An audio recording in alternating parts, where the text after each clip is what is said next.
Thank you very much. First of all, allow me to welcome Secretary Blinken and his team to Guyana. We are very pleased to have you here. As you're all aware, the United States of America is one of our strongest partners. We share many common values and principles. We both believe in the rule of law, democracy, and ensuring that everyone, every country, abides and works within a democratic framework. The United States is Guyana's largest trading partner, with accumulated trade of over US $3.9 billion in 2022. The United States is overall ranked our #1 export by destination, $2.7 billion US in 2022, and our #1 import by source, $1.2 billion. Our relationship with the United States is one that spans many sectors. Our foreign policy, the foreign policy both of us pursue, is to ensure that our world exists in a peaceful manner, one in which the rights of every human is respected, and one in which we build stronger society on the values and principles of democracy. We share common interests in three very important areas, that is food security, energy security, and climate security. As you know, Guyana is contributing significantly in all three of these areas. The vision of Guyana is to position our country to be a leader, a global leader, on energy security, food security, and climate security. We are seeking to expand our partnership with the US in all of these areas.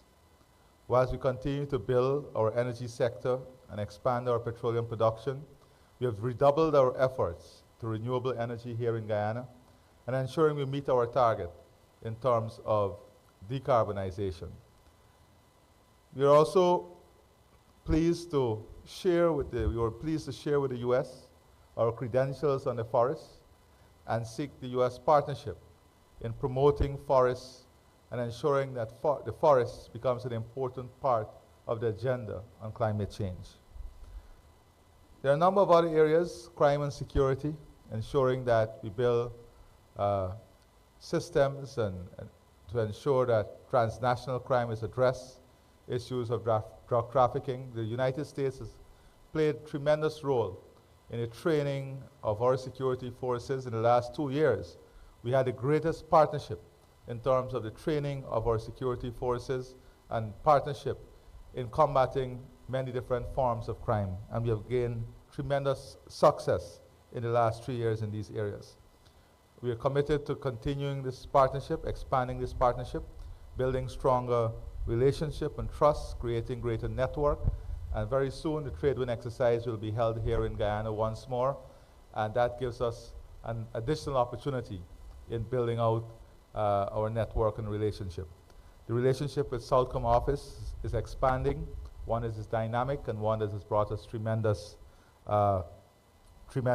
results also. So I believe that at this time of our development, the United States as a strategic partner is not only helpful and supportive in the development of Guyana, but more importantly, they are playing a key role, the private sector of the US also. We have had tremendous investment from the US private sector. And they continue to show greater and greater interest in our country.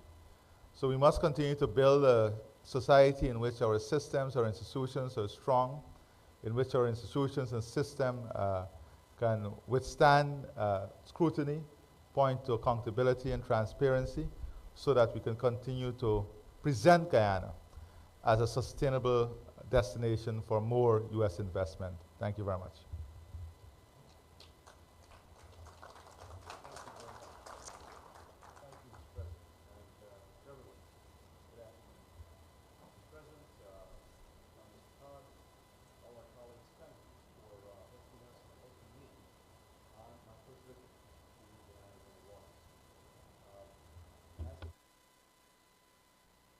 The United States is fully committed to building a more prosperous, a more secure, a more sustainable region.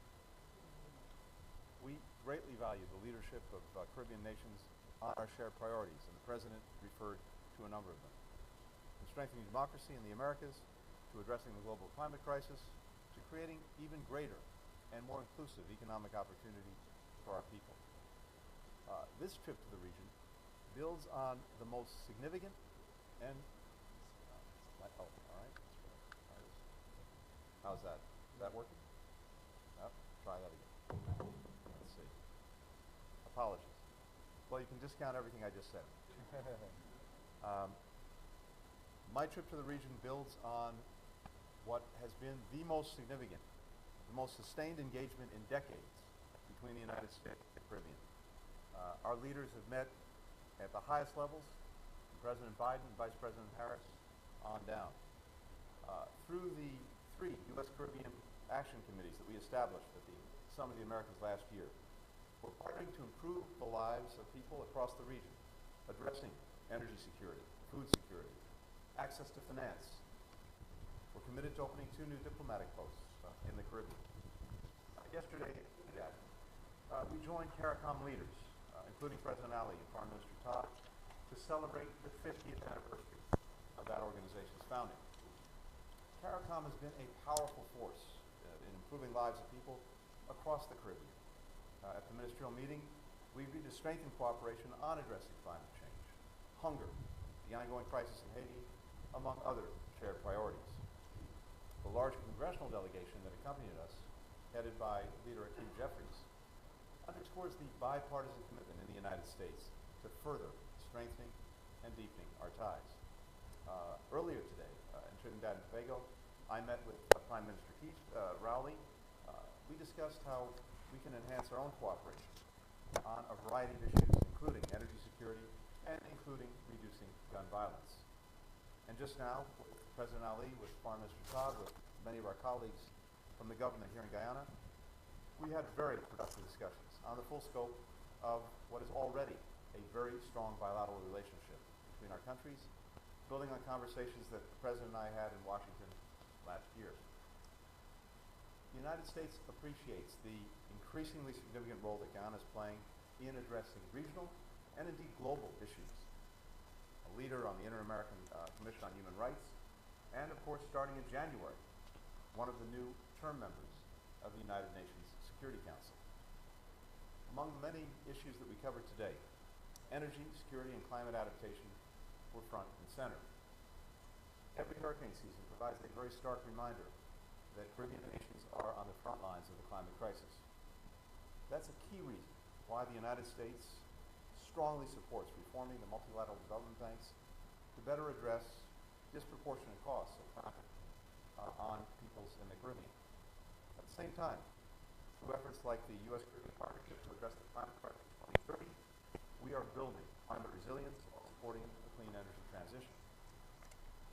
Now, Guyana will soon be the highest oil-producing country per capita in the world, but it's also a leader in forest conservation, demonstrating that it's possible to prioritize climate mitigation, environmental protection, while responsibly using fossil fuel resources. 86% of Guyana's territory is covered by forests, making it a natural carbon global sink.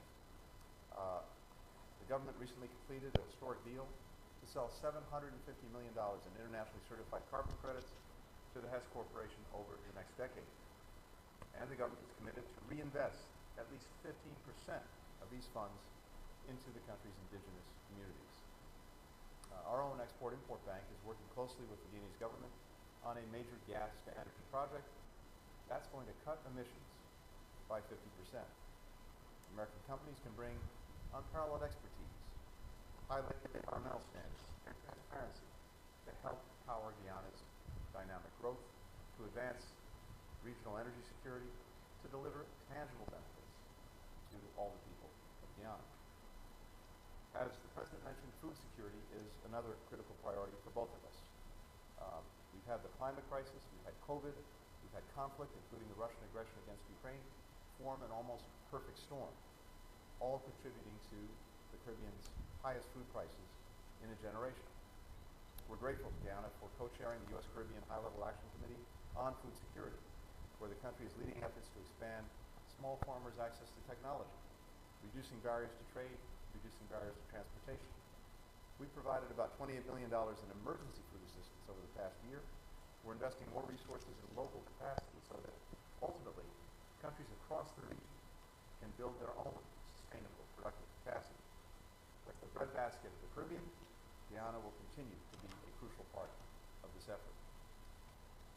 Guyana is also an important regional security partner. We appreciate Guyana hosting Southcom's upcoming trade wind exercise. This is, I think, the 39th or 40th year that we've been doing it. That's going to strengthen the Caribbean's ability to combat transnational criminal organizations and other threats and respond to natural disasters. Our law enforcement agencies are working closely together, cooperating to counter illegal narcotics. We're helping Guyana train police and reform its justice system to improve accountability and transparency, as you heard the President say. We also emphasize the need to continue to work together to reduce violent crime.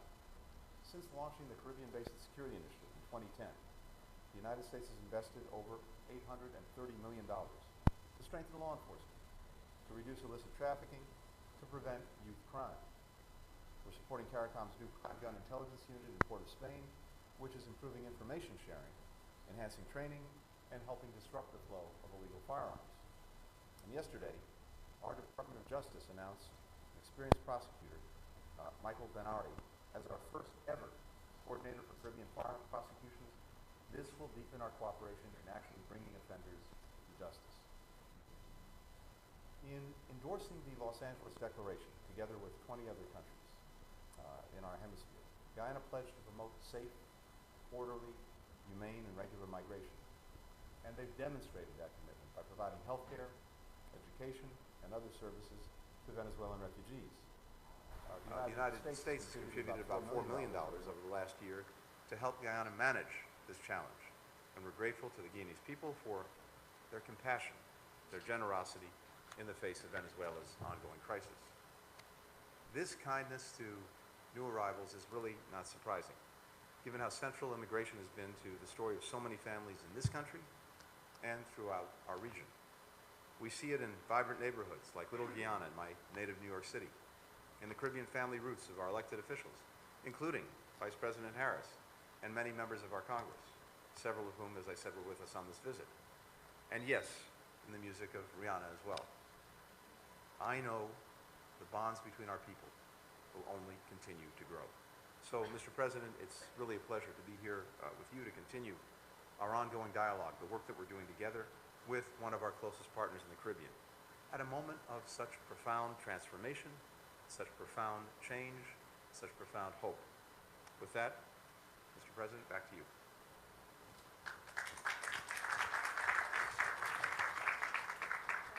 President Ali and Secretary of State Blinken.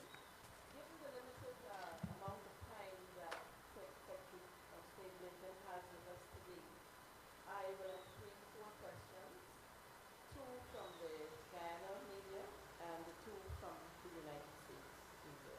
I'd like to ask you to raise your hands if you would like to ask a question, and remind you to kindly state your name and the media house that you represent. Thank you. I acknowledge the young lady in the black top.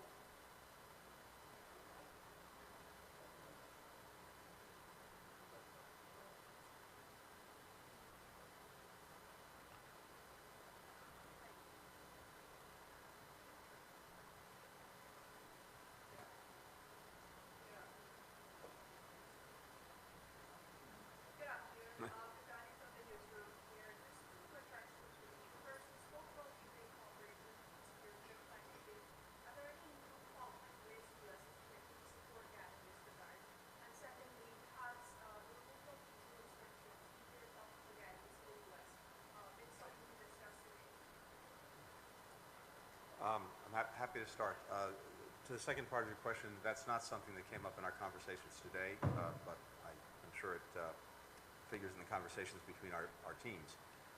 And as I said, with regard to food security, to climate, there's been an ongoing effort that I think has been of great significance.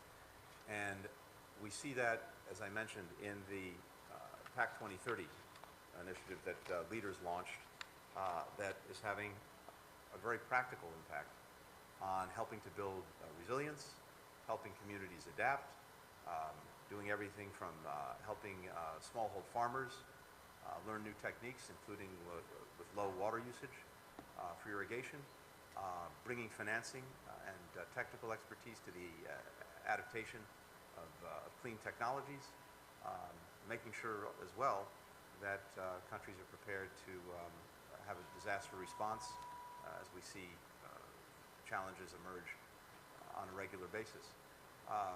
I mentioned that we've put some additional resources into the food security piece itself, but the 2030 program is where the bulk of our efforts are targeted in this moment.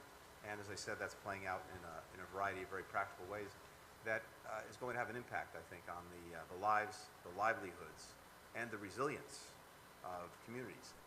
The one thing I want to emphasize when it comes to food security more broadly is, look, we've been deeply engaged in making sure that we were doing our part in the emergency response that has been necessary to the crises that the world has been going through over the last couple of years, is again exacerbated even more by the Russian aggression against Ukraine.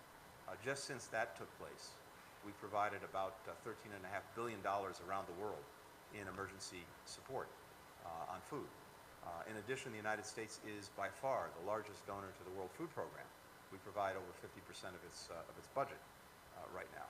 But what I hear again and again from my colleagues in the region and around the world is that as important as this emergency assistance is, and we'll continue to provide it, what matters even more is helping countries develop their own sustainable, productive capacity so that they can effectively feed themselves and feed others.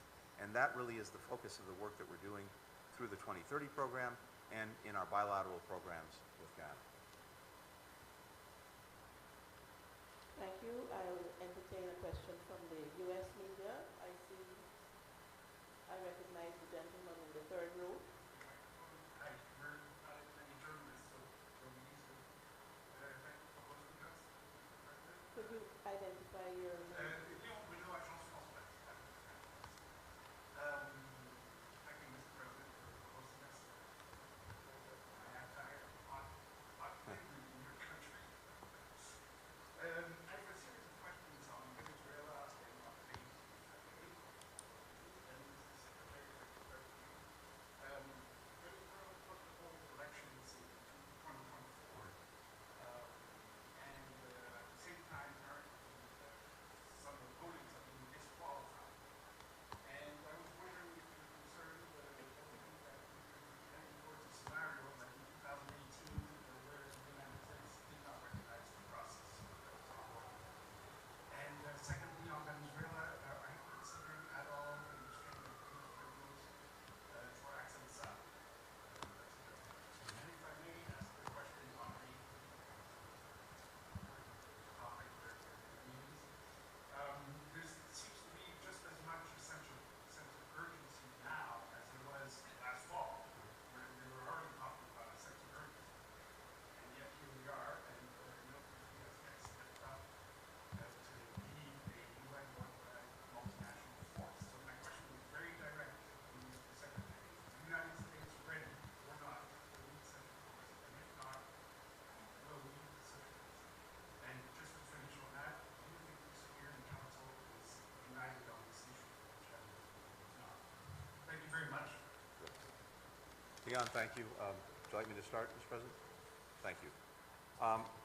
First, with regard to Venezuela, our focus, the focus of countries throughout the region and beyond, is putting Venezuela back on a democratic path, and that starts with preparations for free and fair elections next year. That is the objective, and it's clearly the desire of people throughout Venezuela. There are a number of very practical steps that the regime in Caracas can take to demonstrate that it wants to move down that path toward free and fair elections. What you just mentioned, that is the disqualification of a leading member of the opposition from competing in such elections, certainly sends the opposite message, and something that I think is deeply, deeply unfortunate. We're determined to continue international cooperation and coordination to press the regime to commit to free and fair elections in 2024 and to take the necessary steps to allow free and fair elections to go forward. And as I said, there are a number of very practical things that it can and should do. I'd also say more broadly that the purpose of the sanctions that we've imposed are not to create ends in themselves. That's not the objective. Sanctions are a means to an end, and the end is to help respond to the desire of the Venezuelan people to restore democracy. And as I said, that starts with free and fair elections.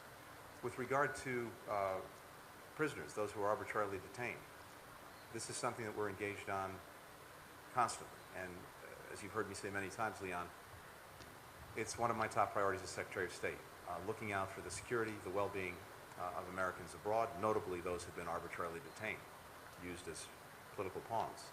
So we're focused on it. I'm not going to get into any of the engagements, diplomacy, deliberations that we have, but I think as you've seen in the case of Venezuela, we've been able to bring a number of Americans home over the last year. And around the world, we brought nearly 30 Americans home who've been arbitrarily detained in one way or another. So it's a constant focus, and I'm not going to get into any details of where and how we might do that. With regard to Haiti, we are seized with the fierce urgency of now when it comes to Haiti. We've been working very hard across a number of lines of effort. First, to, of course, support the Haitian people with humanitarian assistance and development assistance to try to make sure that they have the basic resources they need to survive. Second, we've been supporting a process that would allow Haiti to reach a broad consensus on a return to democratic order. And I met with Prime Minister Henry just yesterday when we were in Antigua to talk about the work that's being done to bring everyone together, to develop a consensus on the way forward toward the full restoration of the democratic order. And third, we've been very focused on security, or the profound lack thereof. And there, we've spent time, resources, effort to try to strengthen and build up the Haitian National Police. But it's also our assessment that while that's necessary, it's not sufficient. And as you've heard from leadership in Haiti, as you've heard from the Haitian people, as you've heard from the Secretary General of the United Nations, as you've heard from the OAS, there is a consensus on the need for some kind of multinational force to support the work of the police, to try to create some space and a more secure climate so that the work that we're doing to strengthen the police, to strengthen security services in Haiti has time to take hold, and the government can regain control of the country and not have it dominated, as it is in so many parts, by gangs. We're in very active conversations with countries in the region and beyond about such a force, and we're in active conversations, of course, at the United Nations about what it might do to give a force the proper imprimatur from the international community. Part of this involves making sure that countries step up to play important roles in such a force, particularly identifying a country that would play a leading nation role. That's something, again, we're very actively engaged in. So is the Haitian government. So what I can say to you today is it was very much part of the conversation at CARICOM yesterday, very much part of the conversation that I had with Prime Minister Henry, and a focus of our work, and we are seized with the urgency of moving this forward. Thank you. In relation to Haiti, as Secretary Blinken said, Haiti took up a substantial part of the agenda for CARICOM. There are three issues that must be addressed in relation to Haiti. That is the security issue, the humanitarian issue, and the political issue. And these three issues were distilled at CARICOM Heads of Government meeting. We had President Kagame with us from Rwanda, and we decided on a few things. One, the eminent group of leaders, which include former Prime Minister Kenny Anthony and Bruce Golden, they will continue to work with the leadership of Haiti. And when I say leadership, not only the government, the broad stakeholders of leadership in Haiti to come up with a broadened representation in government. And this is what is termed the transitional period, the transitional government. Prime Minister Ore is committed to broadening this transitional government. He is committed that he is not going to run in any future elections. And Kenya and Rwanda would have jointly committed to putting together some form of troop to support the Haitian police and to have a presence. Now that has to be financed, and that has to come through a mechanism through the UN. And this is where we now have to focus our work. How we get a UN resolution and how this mechanism is developed. The third issue is the humanitarian issue. We have to find a way, and we are all committed to find a way in which we can have a line of control in Haiti that will allow humanitarian aid to get into the country and reach the people. These are three critical issues that the heads discuss, and we are committed to working on this. I must say that Prime Minister Ore at those meetings yesterday committed to working with the eminent group on the broadening of the transitional government to include other stakeholders so that we can build more consensus on the way forward. In terms of Venezuela, I just want to make one point. There is no price to democracy and the rule of law, and there is no time constraint to democracy and the rule of law. As long as it takes, we have to toil until we achieve democracy and the rule of law. That is what is going to build stability, strengthen society, and advance the prospect of the people of this region and of Venezuela. So I would say we cannot give up. We have to work to ensure that these fundamental values are intact. Thank you. Thank you. I recognize you, gentlemen.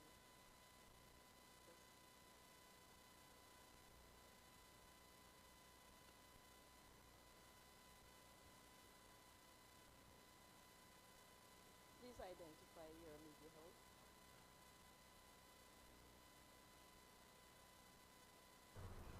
Guyana is exploring possibilities of selling carbon credits also to binoculars.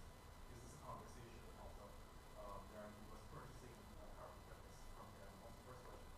And the second thing I'd want to know is, considering Guyana becomes part of the UN Security Council, temporary member, permanent member, temporary member, what are some of the areas of cooperation that we can put coming out of the region, something that we see?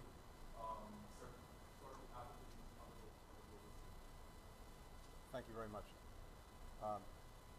With regard to the second part of your question, what we just discussed, Haiti is certainly one area of, I think, potential and important collaboration with Guyana on the Security Council, precisely because it's going to be very important to have the endorsement of the United Nations for any force that goes in to support the police to create a more secure environment.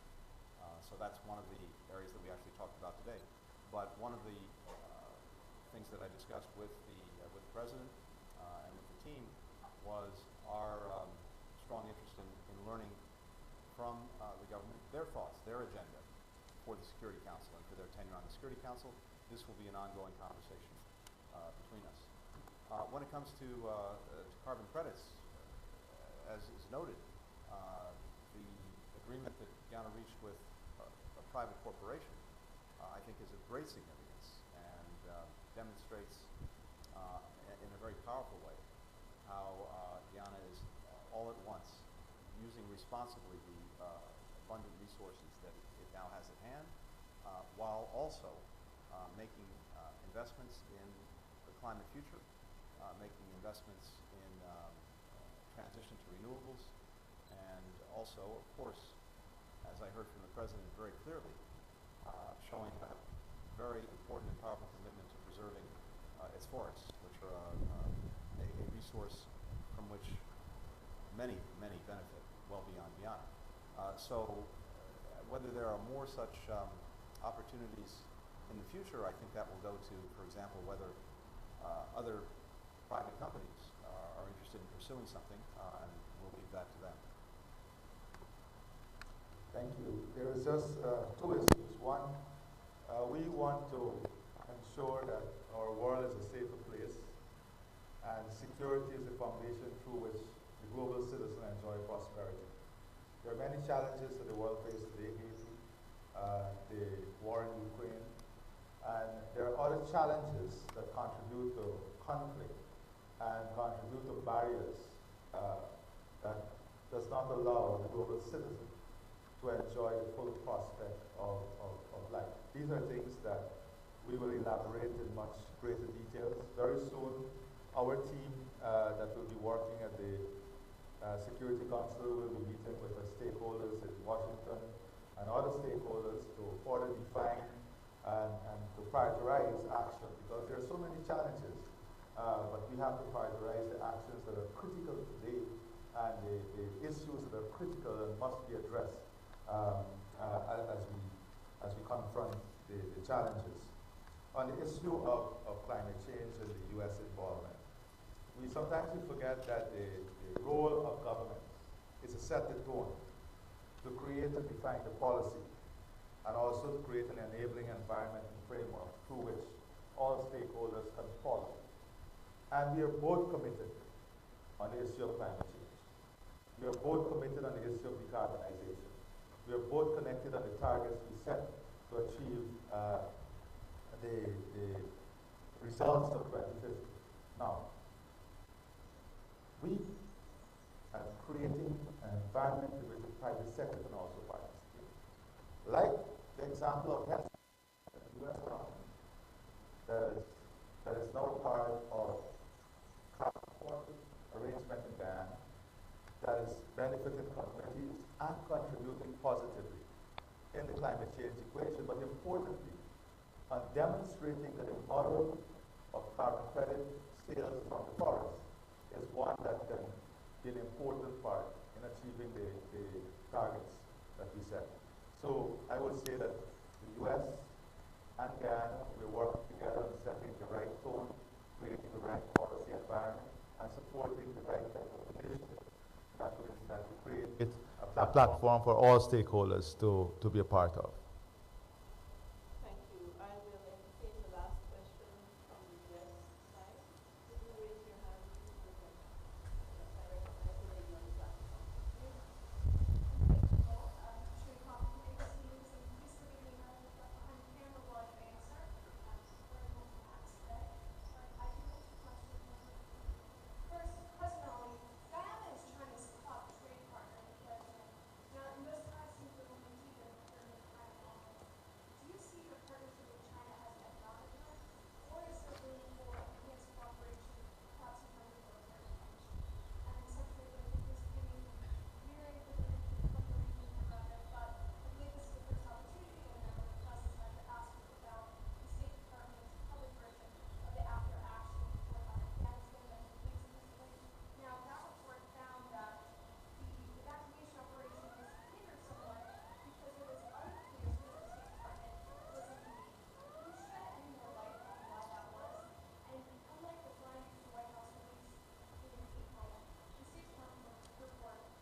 Thank you. So if you look at the numbers, you will see in the last 3 years, in 2022, I gave the number of foreign direct investment from the U.S. in Guyana stood at $4.2 billion US.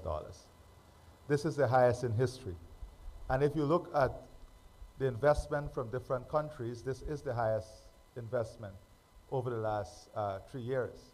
More importantly, we are now working with Exim Bank on a $2 billion programming that can be unlocked for Guyana. Now, the problem is twofold. I said before publicly that the aggression from the US private sector was not there in terms of going after the opportunities.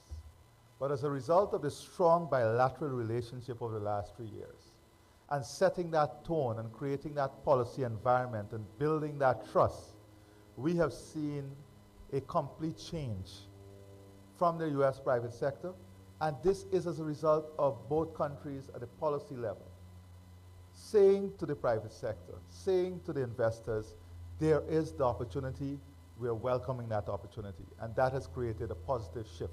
More and more investment is coming from the US.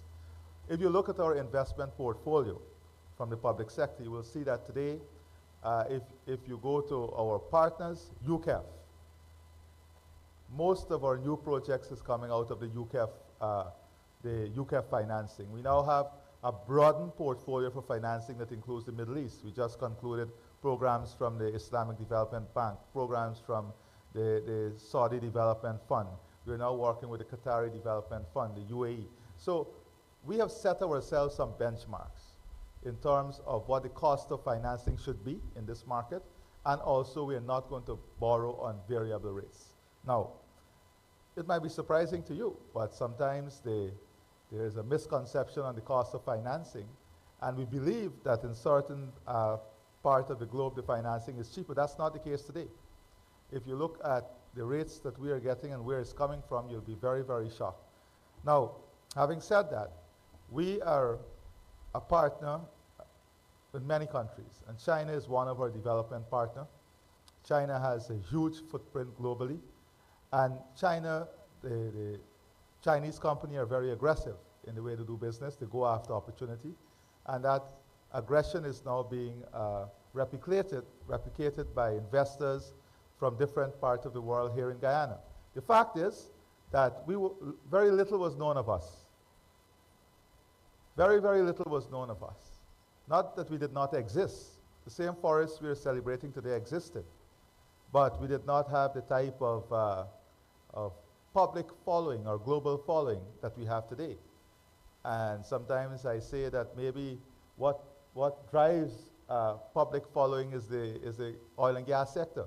Because since oil was discovered, we have seen a very welcome interest from the global community on Guyana, and we are utilizing that interest to showcase Guyana not as an oil and gas producer, but as a country that has the ability to provide strong global leadership on climate change, food security, and energy security. Thank you.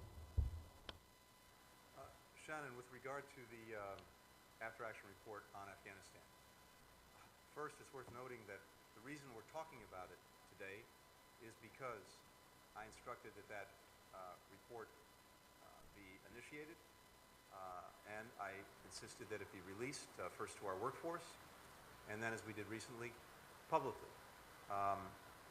Lessons learned, transparency, accountability, all of these things have been important to me from day one, and they're reflected in the publication of the report.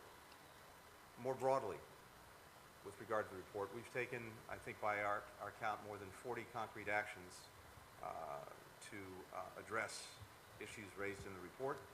We've identified some additional steps to make the department even stronger, more effective in response to future crises.